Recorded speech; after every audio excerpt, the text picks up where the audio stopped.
Ça a été bien sûr compliqué comme à chaque fois qu'on doit juger, surtout sur des messages aussi importants que la prévention de la transmission du VIH. On avait un certain nombre de critères importants, des messages de prévention, la créativité bien sûr, et il fallait impérativement qu'on tienne compte du fait que ces messages se retrouvaient sur une toute petite surface.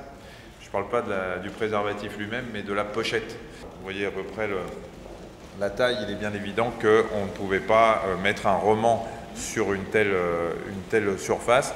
Et le premier prix est attribué à J'aime à Paris de Sébastien Souiry. Il est là, Sébastien. Voilà. Donc un dessin tout en finesse. Bravo, Sébastien. Voilà, le but c'était de ne pas choquer. Alors, normalement, vous allez venir, Sébastien, nous expliquer votre création. Normalement, si vous retournez la pochette, vous retrouvez un cœur. C'est ça? C'est ça l'idée.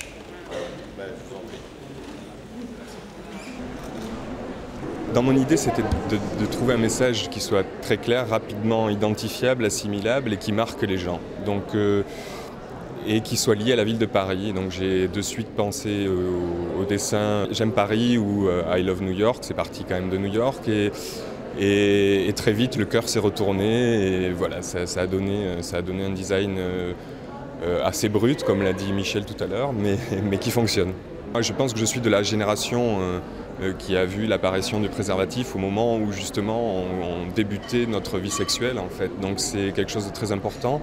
Je pense qu'on y a été sensibilisé, que ça s'est peut-être un petit peu perdu aujourd'hui et on a besoin d'expliquer, je pense, aux jeunes à quoi ça sert, pourquoi et que c'est quand même quelque chose de très utile, incontournable. C'est toujours très difficile à vivre de se retrouver dans une situation où on doit aller faire des tests de dépistage, où on a le doute, parce que ça peut arriver et il faut absolument éviter ces situations-là car pourquoi prendre des risques ?